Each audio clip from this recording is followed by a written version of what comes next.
Welcome back to the Florida Band Podcast. You know why you're here. My name is Andrew Lopez. I'm the band director at Coniston Middle School in West Palm Beach, Florida.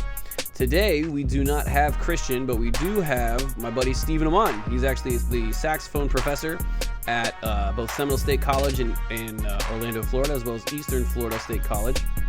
And he is here to talk to us about all things saxophone. He's also serves on staff at Stetson Saxophone Boot Camp and the University of Central Saxophone Boot Camp. How you doing, man?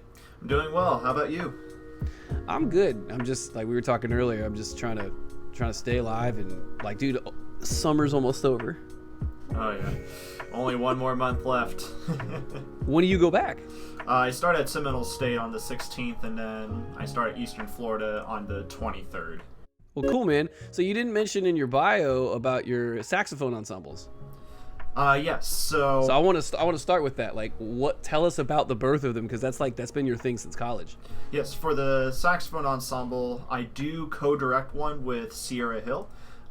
She is another prominent saxophone player in the Central Florida area, and we co-direct the Orlando Youth Saxophone Choir. It's an organization part of the Orlando Youth Chamber Ensembles, and we have a numerous amount of ensembles in there. We have a flute ensemble, a clarinet choir, a low brass ensemble. We have a couple jazz orchestras in there. So the saxophone choir is just a small part of that organization as a whole. And just like any other saxophone choir, we get students from around the Central Florida area to get together, and we play saxophone ensemble music. It's a good time. It's a good stress reliever for students to get out of, the everyday band life and to come together with other students with similar interests, in saxophone, jazz, and they get to meet students from all over the Central Florida area. And along with that, I also help out with the Central Florida Youth Saxophone Ensemble that's directed by Dan Ferry and Mark Kolodinsky. So I'm part of those two ensembles. And Dan's group meets on Wednesday nights, and then me and Sierra's group meets on Friday nights. So it's 2 nights a week that we get together with all the students and perform music. So the Orlando Youth Saxophone Choir is really based in Orange County, and that's a lot of Orange County students. And then the Central Florida Youth Saxophone Ensemble is a lot of Seminole and Volusia County students. We are going to be doing a lot of joint performances, joint activities with each of the ensembles this upcoming year. So we're really looking forward to that. Is it just high school, or is it both high school, middle school? We have high school and middle school. So I know for the Orlando Youth Saxophone Choir, we do one full ensemble with middle schoolers and high schoolers, and we have like a little pairing system. So we always make sure that a younger student that's in middle school is paired with a high school student, just in case they need questions on the music. And it's kind of like they kind of use the older student as an ear if they don't know how the part goes, and if they hear it, they're like, oh, okay, cool. And then you have the high school student like helping them out, like, oh, this is an F sharp, this is a B natural, things like that. Okay, so that's awesome. Yeah, I dig it. And you did so then you mentioned you guys do collaborations with like both ensembles. How often do those collaborations happen? Because that's a lot of saxophone.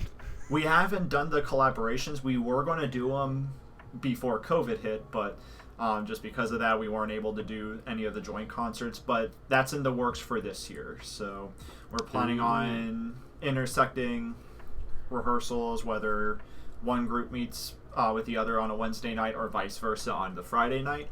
But we are planning on having a big concert with just the saxophone choirs, and at the end maybe doing one full piece with everybody in the groups.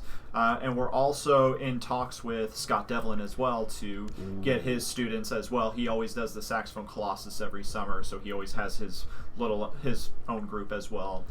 So we're trying to make a monopoly on saxophone. Yeah, we're hoping for over 100. Jesus Christ. So. I mean, it's so cool because, like, and something that a lot of people may not know. So Steve and I went to college together at UCF, and even when we were in college, your whole thing was like always arranging for saxophone ensemble. So how much of that how much of arranging, like, is it still all your stuff, or do you commission other people, or do you buy from like JW Pepper? Like, where does your music come from? It's a combination of everything. I'm still arranging. Definitely not wanting to give that up anytime soon.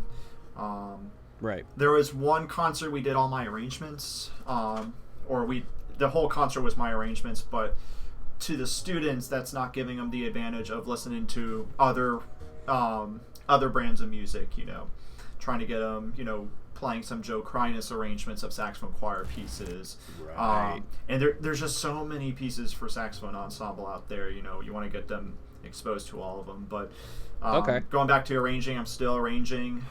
Just had a piece of mine premiered this past season. 2 pieces. I arranged the themes from Civilization 4 and Civilization 6. So those were my newer projects. I did Baba Yet 2 and I did Sogno di Volare. Cool. So Sogno di Volare was premiered by the Central Florida Youth Saxophone Ensemble at their March concert that they had. And then we premiered Baba Yet 2 at our Sax Day in the Park back in March as well.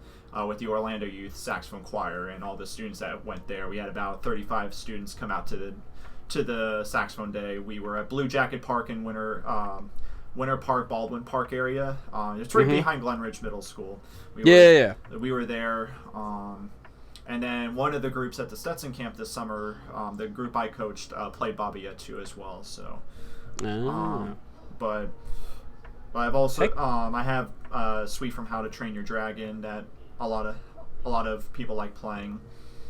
I have the video game quartet. That's kind of what started it all. Was the quartet from? Yeah, well, it was the video game stuff that you guys did back in the day. Yeah, so that was me, Nick Costanza, Jeff Ting, and Dalton Rooks. We were all playing for the Greek 4-way recital at UCF, and that was 6 years ago. Right. That was 2015. Don't say that. Oh my God. Oh God. Well, cool, man. Well, yeah, you're super busy. I would expect nothing less from you, like the king saxophone, and that's really impressive. Quite the monopoly that you and like Sierra and the whole community have been able to build. I want to kind of dive into some of these questions, if you don't mind.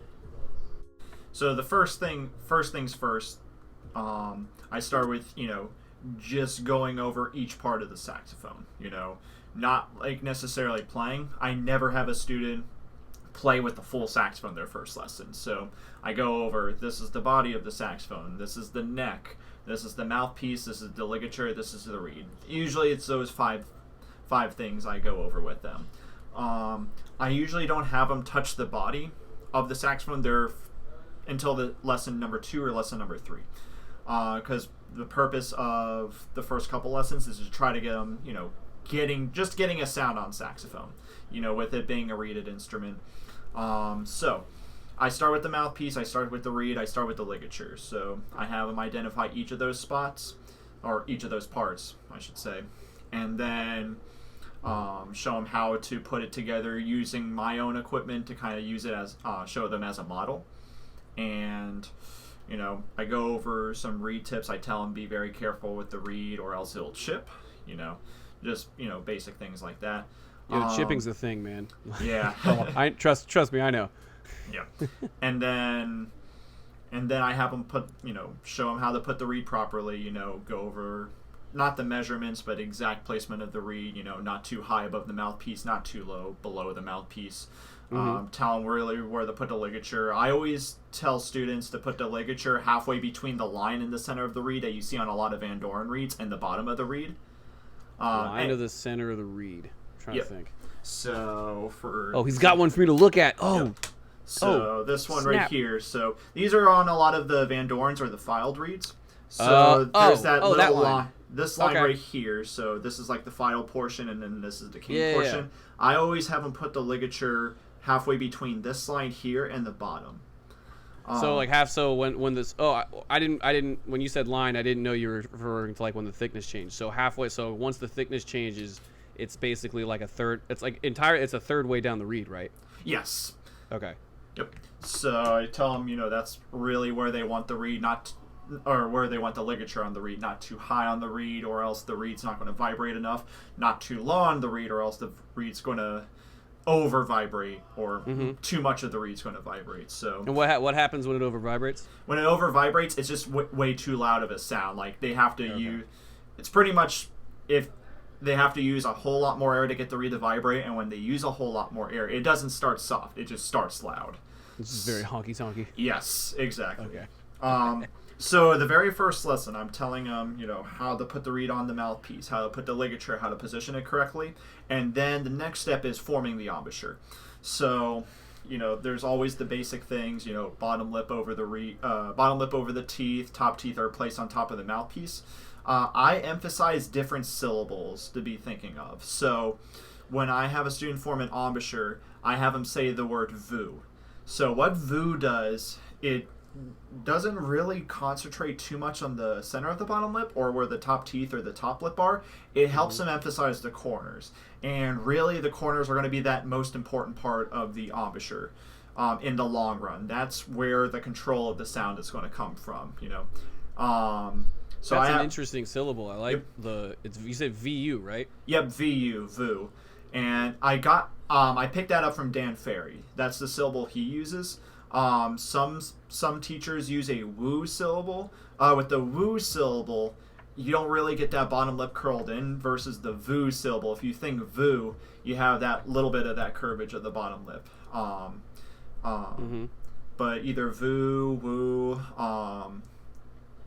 but those are like really the two main ones. So I have the students say vu, and I have them sustain a syllable. So vu, and then I have them keep that syllable as they play a note. Usually it's going to be a very loud sound at first, because they're using all that air and their embouchure isn't, the muscles aren't built up yet.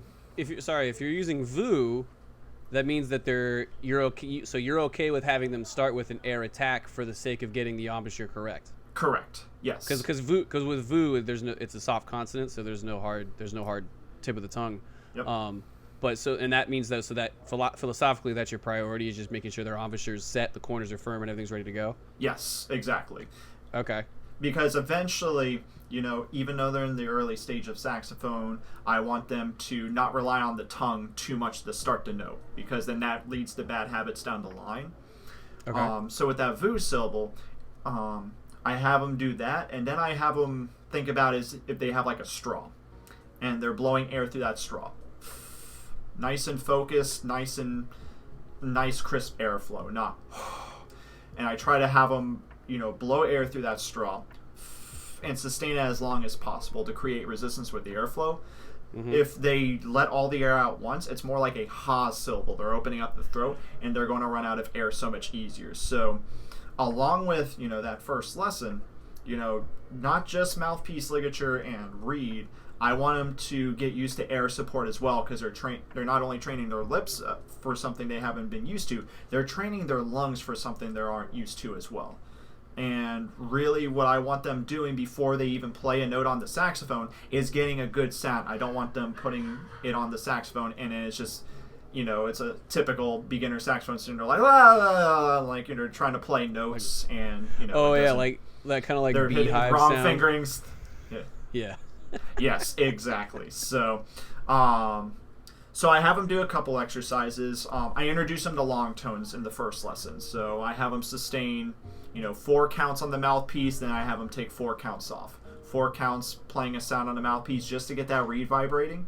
And just to clarify, for mouthpiece, you said is it just the mouthpiece or mouthpiece and neck?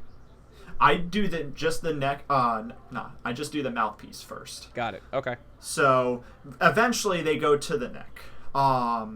So I just want them to get that reed vibrating. As soon as the reed vibrates on the mouthpiece, and we do just a 4 and 4, yes, it hurts the ear a little bit, but over time, once they start playing a little while, I start introducing mouthpiece pitches. I don't do that the first lesson, but I just have them get that reed vibrating.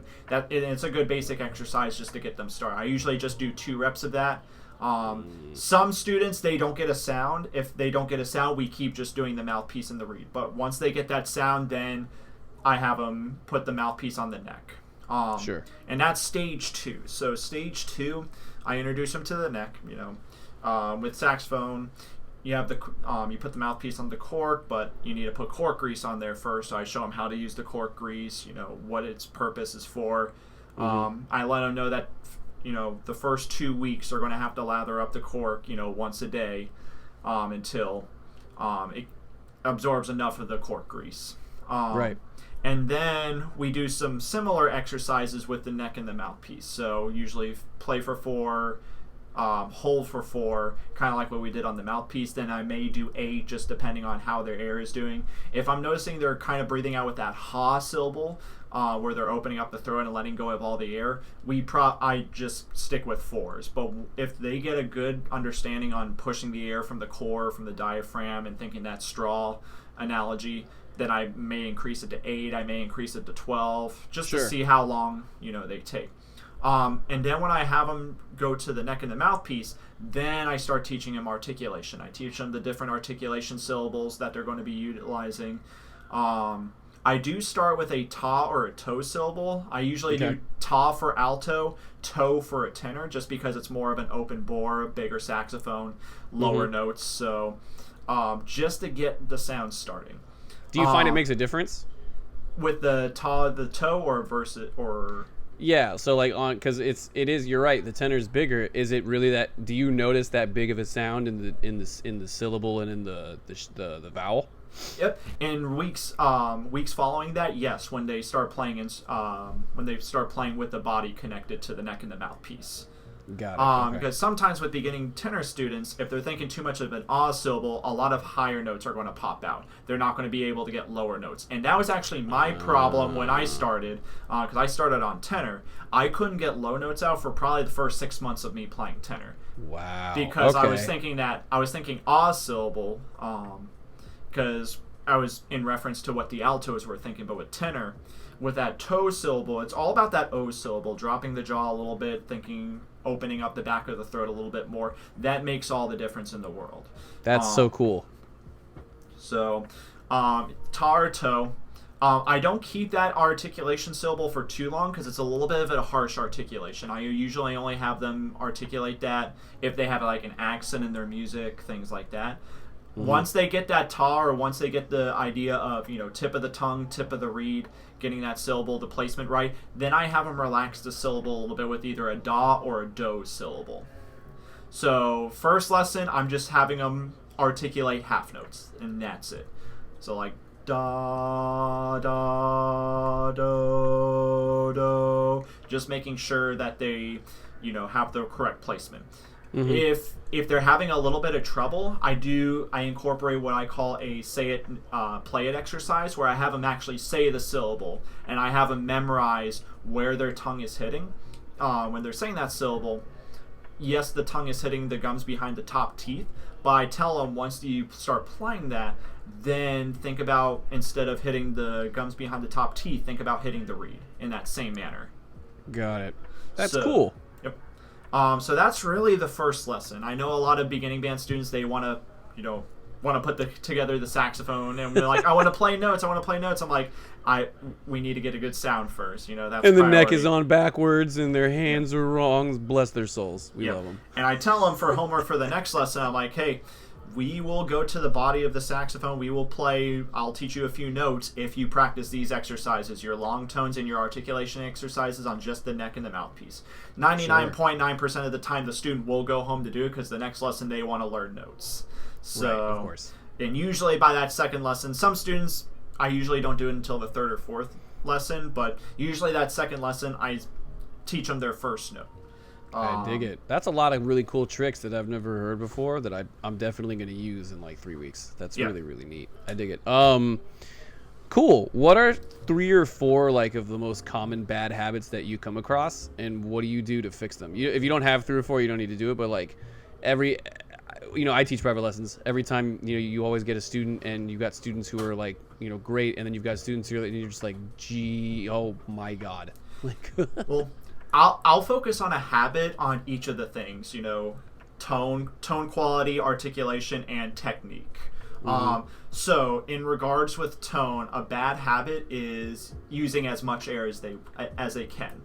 Because a lot of beginning band students are taught to go use all the air possible, but on saxophone, as you probably know, it's a little bit too much. So, and going back to what I was talking about with the straw analogy, that really helps them control the air a little bit more. So one bad habit I always see with beginning saxophone players is they just use way too much air. It needs to be fast air, but it has to be relaxed. So sometimes I'll bring in straws for them to practice the breathing technique with. And with the straw, they're also helping form the embouchure as well, in a way. So to break that habit, I use straws. Sometimes I'll bring in coffee straws, which is even a smaller of an airstream. But I usually don't do that until they start learning palm keynotes on saxophone. But that's one thing I do with students to help break that habit of using too much air. But that's the number one thing with tone is just a little bit too much air, or they're biting too much. They're doing something with the embouchure. And the straw helps with the biting too? Right. It helps round out the embouchure. So it's helping them utilize the corners, because most of the time when it's a very loud sound and it's a biting embouchure, there's no usage of the corners at all. Got it. So cool. That's a habit for tone quality in regards with air and embouchure. With articulation, a lot of students, I would say about 60 to 70% of my beginning, like brand new, struggle with articulation a little bit. And it's because they over-articulate. They go ta, ta, gya, gya. They either use that ta syllable too much, and they like literally punch the reed and then over-articulate, or they're using the middle part of the tongue. And going back to the say it, play it exercise, I use that to break the bad habits. I have them say the syllable because it's very similar to how they would be attacking the reed. So if they're really struggling with articulation, I do a lot of da, da, da, da, rest, 2, 3, 4. Then they play it for 4 counts, and I just have them keep doing that until they get their articulation a lot more controlled. So that exercise works whether you're doing with beginners, intermediate, advanced. Especially with advanced students, when I'm having them articulate 16th notes at 120, I have a whole new syllable that I use with them that a lot of students that come to me have never even thought of using, and that's a Gnaw syllable. Na na na na na na na na na na na na. Because if you try thinking about it, let's just say, let me get my metronome up. I wish I had my saxophone out. I would kind of demonstrate it, but might be a little too much for the audio. That's okay. Yeah, but let's see. A gnaw. So if I were to try even vocalizing 16th notes with the da syllable, da da da da da da da da da da da da da da da, like you can just hear the articulation right there. But saying the na syllable, na na na na na na na na na na na na na na, it's present, but yeah, it's present but softer. It relaxes it so much more. And that's cool. I forget who I picked that trick up from. I picked it up from a buddy of mine from the American Saxophone Academy when I went up there.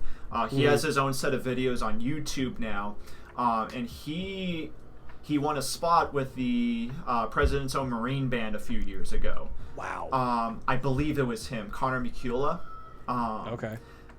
It was either him or someone else, but I remember hearing that Gnaw syllable from one of those guys, and I started using it. I'm like, this works so much better. Like even for me, because like I would struggle getting articulation past 112, and then like with that Gnaw syllable, I can get it 138, 144 now because it's just so much more relaxed. So no, I gotta try that. I want to try that with some of my veteran students this incoming year because that'll help a lot. Yeah.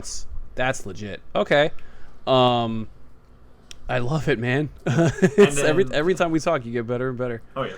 And then technique is whether it's like fingers are too far from the keys or if there's a passage. Well, probably like bad habit, I'll focus on like the keys. I don't do this with my students because it's super hard and I can't do it. But I know some teachers that will put pennies or dimes on the pearls, and they'll tell students, okay, you have to keep those coins on the pearls, and if they fall off, your fingers are coming off the pearls. So that's a bad habit. Again, it's really, really hard to do. I've tried it before on myself, and like I couldn't even do it. And I have my fingers pretty close to the keys when I play. So right, yeah. But that's like a very extreme thing to do to break a bad habit.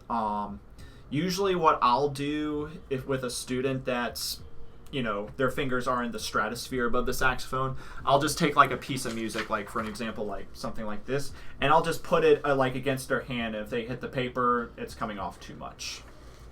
Okay, yeah, fair enough. I've heard of other people. I forgot where I saw it, but I once saw it. Might have been in Midwest. There was a guy who had just had like, he was talking. It was a saxophone workshop, and he was talking about how he would take not like string, and kind of tape it to the parts of the body. You tape it to parts of the body so that it would kind of constrict where your hands, your hands, and he would do the same thing where it would just kind of hover over the fingers. And if your fingers hit the string, it's the same concept. I don't recommend taping string and using tape on your lacquer, but that was a similar concept. Yep. Okay. Cool. No, I love it, because these, for me as a brass player, I've always picked up on a lot of really cool tricks to help make your saxophones better, but it's nice to know those bad habits, because every single one that you've mentioned, I'm like, yep, seen that. They sound like really, really aggressive beehives, and just trying to curb those habits. When they graduate, and so you teach both, 6th graders, probably some 5th graders. You've also got like seniors and 11th graders and kids in the All-State Band. When they're a senior, what would you expect and want saxophone players to be able to do and to know as a senior saxophone student? So if they're a very serious player and, auditioning for All-State, trying to do, community ensembles like FSYO or something like that, I let them know pretty much straight up, if you're not going to make All-State Band if you're not playing your Altissimo scales. Okay. Because there's going to be at least 6 other saxophonists around the state that are going to be playing their G major scale 2 octaves, A flat major scale 2 octaves, A major scale 2 octaves, even their B flat, B, and C scales 3 octaves. There's going to be at least 6 of them playing it, and playing it clean, and within 2.5 minutes. I tell my students, I'm like, if you want to make All-State, you have to know your Altissimo.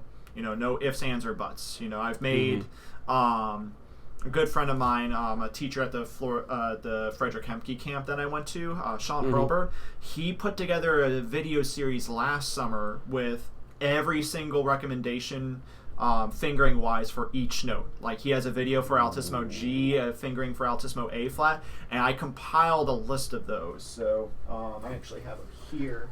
Send those to me, man, because we can release those out to our viewers via YouTube and other things. That's legit. But I made fingering charts of them. Like, for an example, like, you have your fingerings for G right there, and then I put them for A flat.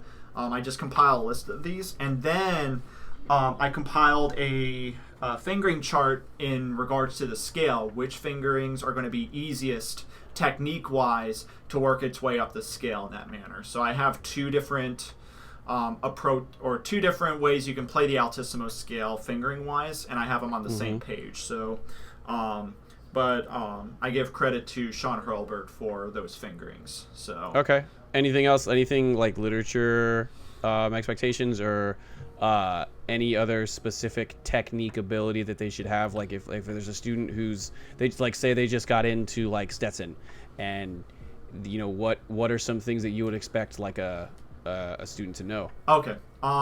So for the serious student that wants to pursue music, whether it's music performance, music education, I try to start them on the serious literature as early as possible. So even if it's just listening to some pieces. So for an example, if a student is a sophomore in high school and he or she is heavily considering majoring in music, I'm like, okay, you need to listen to the Creston Sonata, you need to listen to the Glazunov Concerto, you need to listen to the Tableau de Provence, you need to listen to Scaramouche. You need to know those pieces, and your audition piece is one of those pieces. Got it. And then I introduce them to full range scales very early on. So full range, like for an example, if you're playing a C full range scale, you start on the C, you go up to the highest note you can hit in that scale, which on saxophone it's a high F, palm key F. You go down to the lowest note you can hit in that scale, which is a low B, and then back up to that and resolve on that C. So it's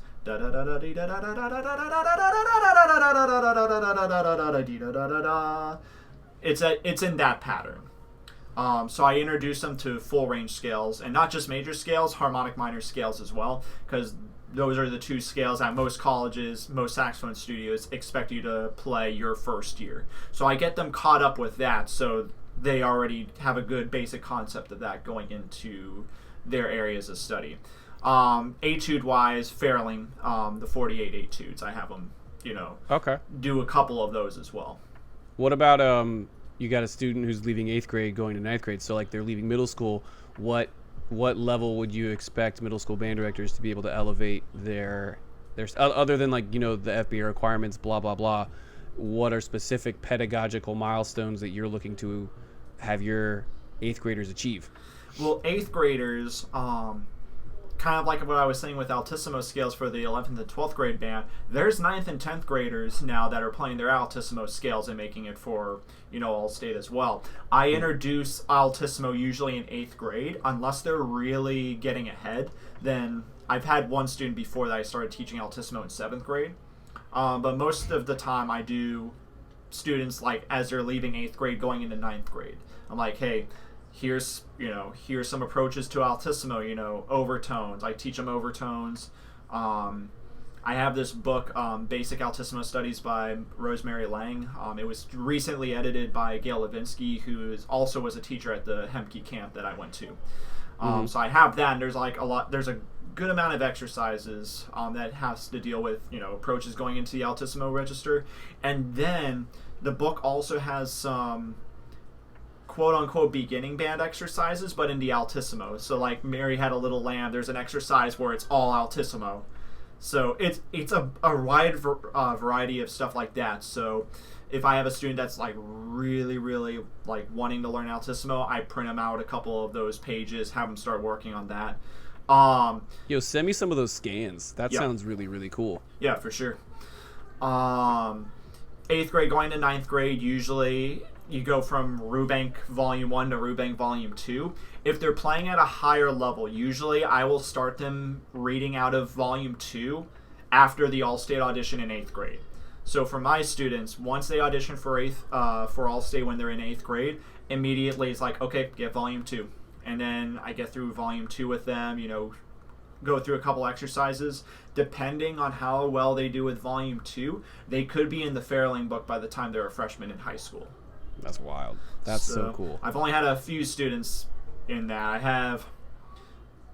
I had one student breed Fairling etudes as an 8th grader, but that's about it. So just for reference, everybody, like, especially if you're in the Orlando area, if you want your students to make All-State, send them to Steve. Like, he's got All-State. I see him every year at FMA. He's like, I'm going to my student's All-State concert, and he goes to like 7 performances. It's wild, man. No, that's really, really cool. One of my things that I've always been wondering is how to teach Altissimo, but if you have those send me those scans, like that sounds like a really, really, really cool and easy way to get it done. Especially I like the beginning band part, so it's like they're not really worried about the reading and the rhythm. It's focused like solely on the concept. Yeah, I think that's super accessible. Okay. Do you have you mentioned a couple solos in passing for 7th and 8th graders, and then for 9 through 10, do you have a sequence of solos that you have kids work on for S&E, or just to develop good pedagogy and lit anyway? Like off the top of your head.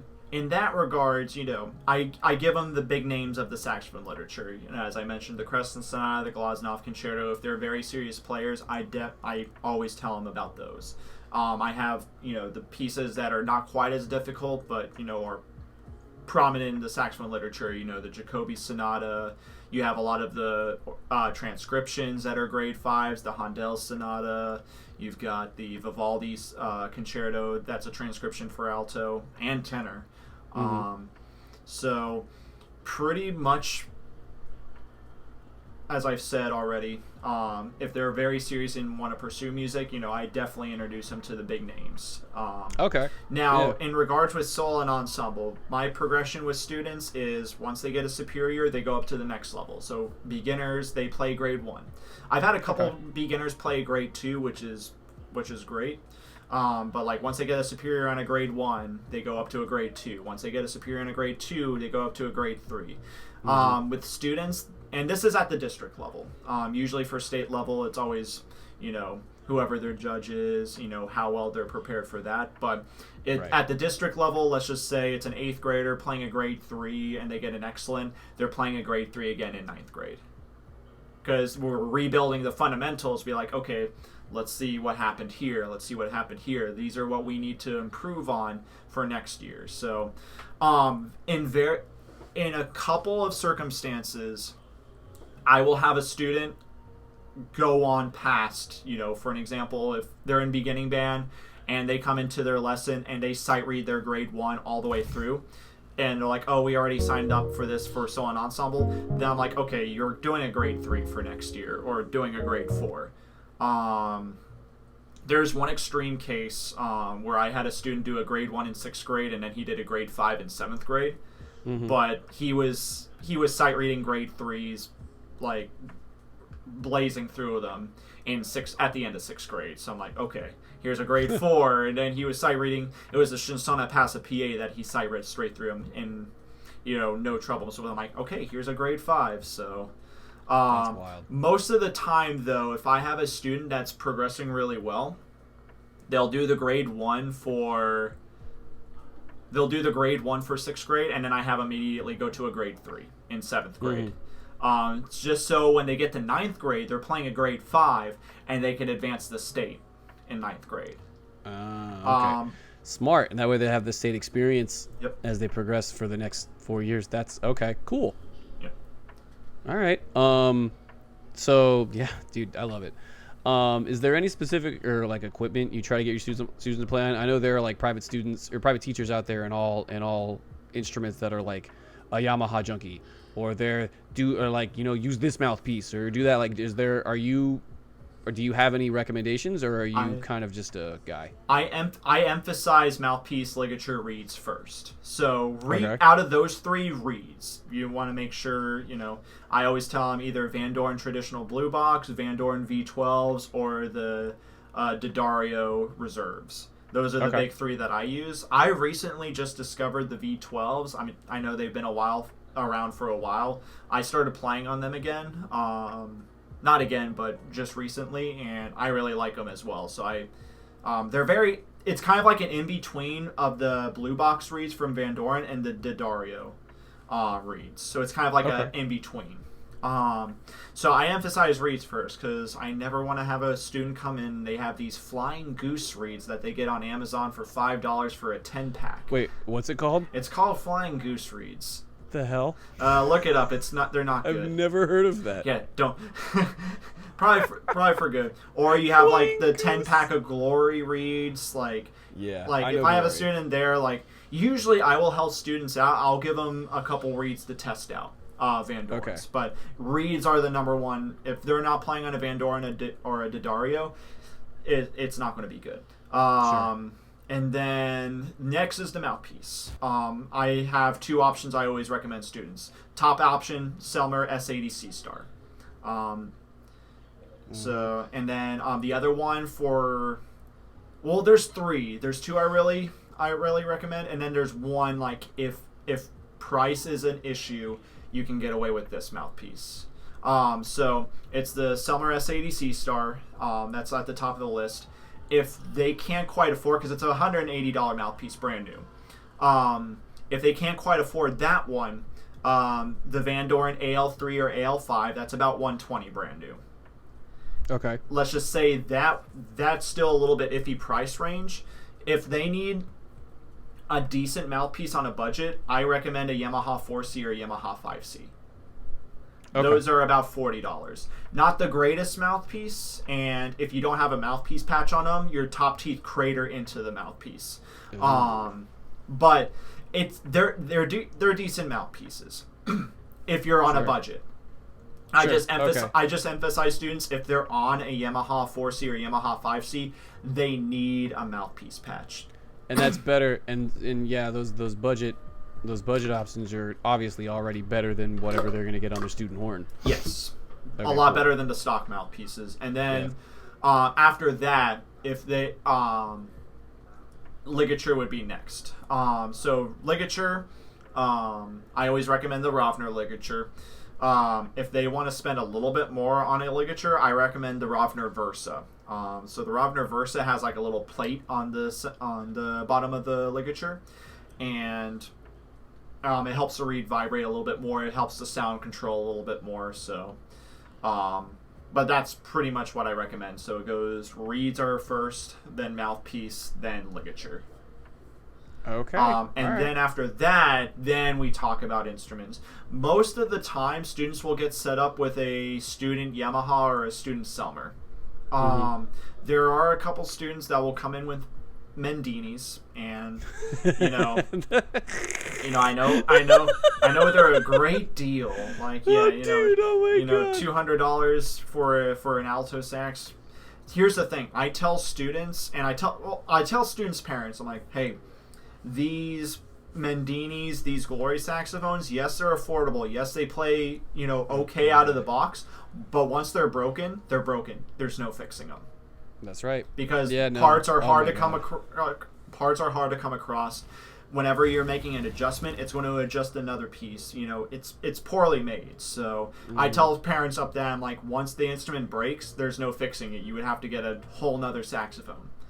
So that's why I tell them, go look for a used Yamaha, look for a used Selmer. You can find used Yamaha, the YAS 21s, for $700-800. Not bad. So, in comparison. But yeah, so if a student is not on one of those models, then I let the parents know, hey, time to upgrade to a different saxophone. Now for advanced students, when they're advancing, then that's when I'm like, okay, he needs to at least be on an intermediate model or an advanced model, and then that's when usually that talk will come at the end of 7th grade going into 8th grade. Sure. So going into the advanced middle school, then progressing into high school. Usually, if they're a serious player, I highly recommend start looking at saxophones between 7th and 8th grade. And see if there's any good deals around. So instruments aren't cheap, but Yeah, of course not. All right, I dig it. Tips on how to cultivate a studio from scratch, because you have 30 students outside of your college gigs, right? Yes. Well, how do you because there's you get especially if there's if you're a band director who's regardless of experience, you're moving to a new city for the first time, you got to lose all your students. How do you cultivate that cult? So I always tell people that ask me that it's going to take about 2 or 3 years. It was, for me, it was year 2 going into year 3 where it finally started erupting. But first things first, you have to make yourself known in the community. Luckily with me, when I started the studio, that was the summer I moved from Gainesville back to Orlando. And luckily, I had a lot of connections already in Orlando. So, for an example, I had the 2 that come to mind that helped me out the most with, getting them some of you students and getting them in, was Brian Munera. At Legacy, because that was the one school I kind of did some work with in undergrad, and then he found out I was coming back, and then he had me come in and do beginning sectionals. I think from his school alone, I had 5 beginners there that were taking lessons. So he brought me in to help out, and then a lot of the advice I got from my own private coming up with a private studio and how to go about that was Angel Santiago. My big and Find Me Alpha. He was the one that really, kind of painted a picture in my head about, how to do lessons, how to recruit, what to charge, what to put on my resume. The one question that I got out of the most was, was with rates, and if a parent questions like, oh, why is it this much? It's like, well, I played at SeaWorld, I was part of the quartet there, I got my degrees in music performance from the University of Central Florida, I was able to go to these camps to study with these top of the line professors. So you're saying like your resume? Well, obviously you definitely use the resume argument to buff up your rates and stuff like that. Yes. Okay. Not too much, but sure. But Angel was the one that kind of painted that picture, and then he was the one, like, he told me to go into as many schools as possible, so I took a lot of advice from him to help start up the studio. So my first year, and before I even say that, the second thing that I tell people that are starting up their studio, you have to get another job as well. You have to get another job. You have to, you have to be on your feet. You can't rely on the studio your first year or even your second year. You can't rely on that as your main source of income. You have to have something else. Be prepared for a Red Robin. Yep, you got that right. Yep. I was at Red Robin for a year, so that year I was there, I was a busser and a server there, so, because I only had, I think, 7 or 8 students my first year. So, that's right. And they were all half-hour lessons. None of them were hour lessons. So that was only $200 a week at the most I was making with just the lessons. So I needed that additional job. And I only taught lessons 2, maybe 3 days a week. So the other days was, either I was in school or I was working at Red Robin. Right.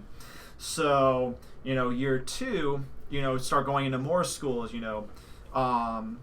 but after that first year, word got around about me being back in the Central Florida area, so I got called into a couple other schools, and that resulted in more students as well, and more, sectional work, marching band tech positions, things like that. Mm-hmm. So there was that. Second year for me wasn't really... It didn't skyrocket too much. I think I went from 8 students to 10 students in year 2 when I really wanted it to double. It didn't really double, unfortunately, but I didn't really lose students. I think I lost 1 student from my first year, and I gained a couple others, but it was still a very young studio. I had a 9th grader, and then the rest were 7th and 6th graders. So you're saying you really just got to be patient with it. Yes. And this is where, year 2, between year 2 and year 3, going into year 3, it was or really the 3rd year going into the 4th year. So this was back my 3rd full year back in the area. That's when I had students, not finally, but had students making All-State. Mm-hmm. So that was year 3 for me. And that was what caused my studio to really pick up. So going into my 3rd year, I had... Because I remember that 3rd year, because I was working at Cooper's Hawk as well as a little bit, and I hated every minute of it. And I remember I quit my Cooper's Hawk job because I wanted to see if I could make it, because I quit it right before marching season happened. So I knew I had marching season that was going to get me by financially. Sure. With the 2 schools I was teching at. But then after that, it was after All-State where I got another student from the school that I had one of my All-State students from.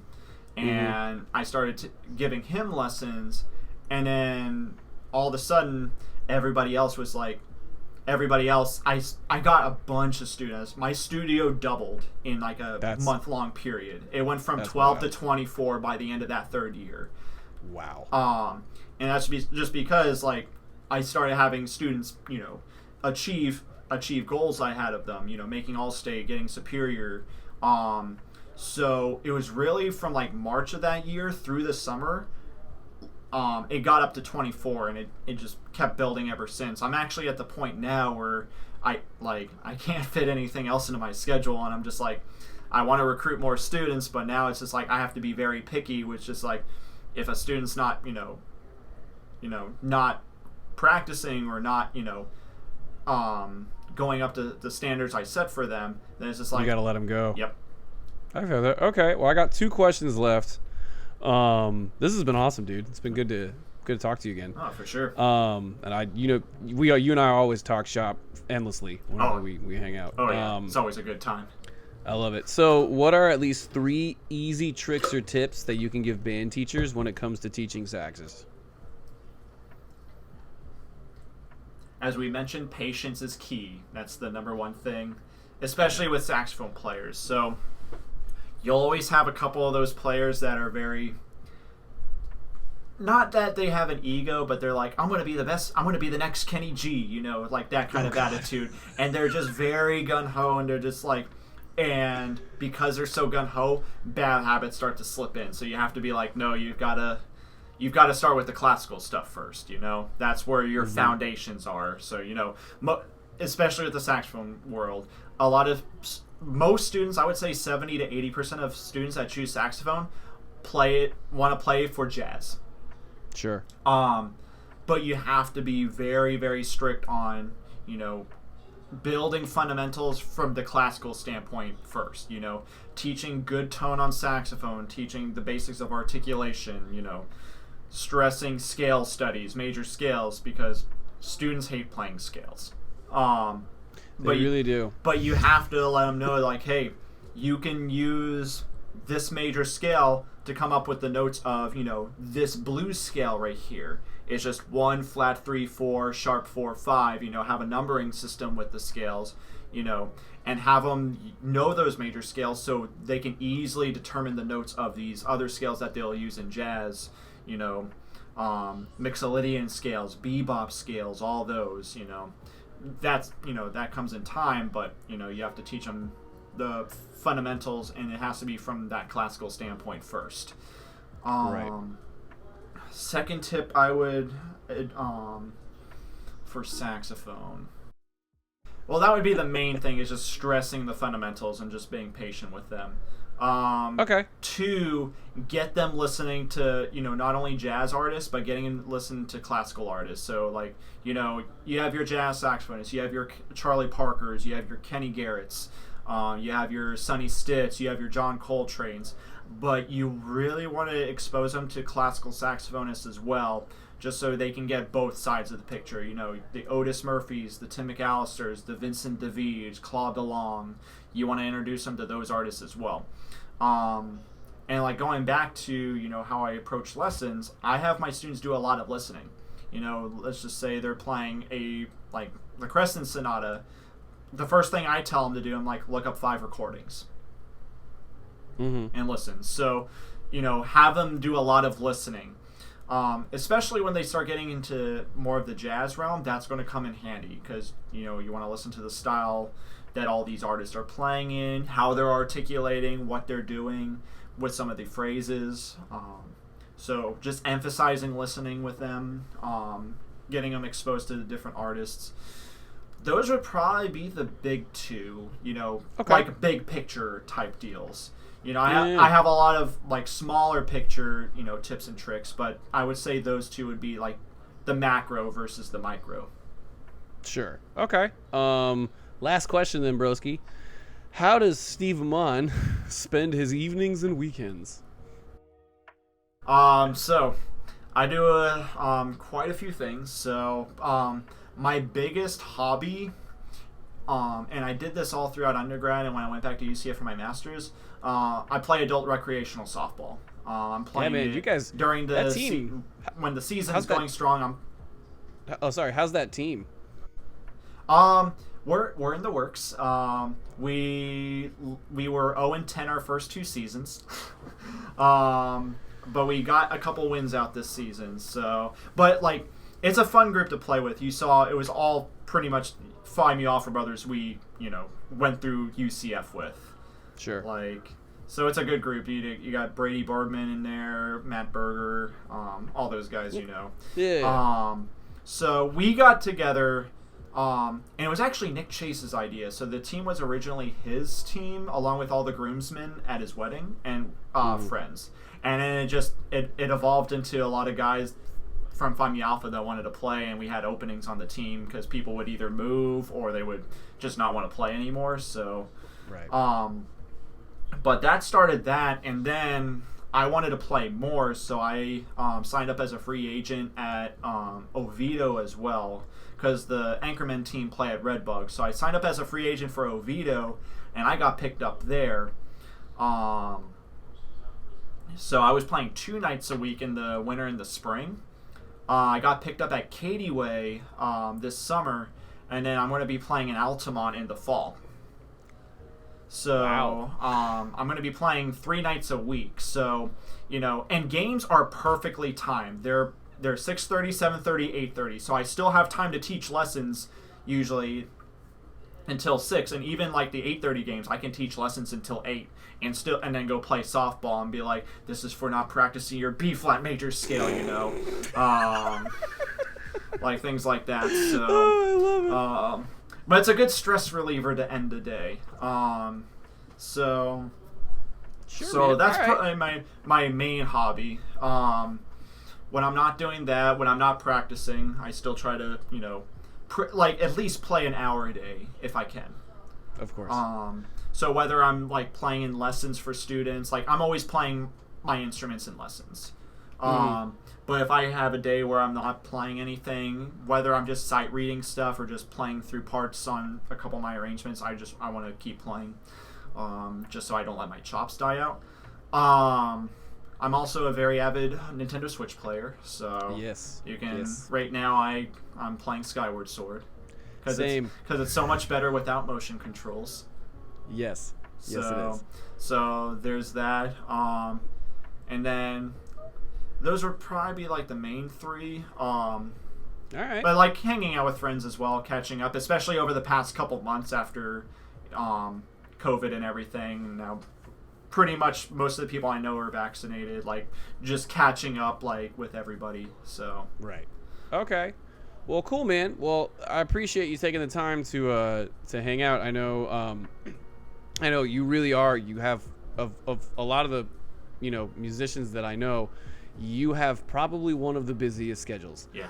So I really appreciate you being able to take the time and interview with us. I definitely we didn't get through all the questions, so we'll try to have you back either later this season or maybe in a future season. Okay. But it's been great. So everybody, this has been the Florida Band Podcast. My name is Andrew Lopez, and we will catch you guys next time. Thanks a bunch, Steve, for coming out. Yep. Not a problem. Thank you for having me.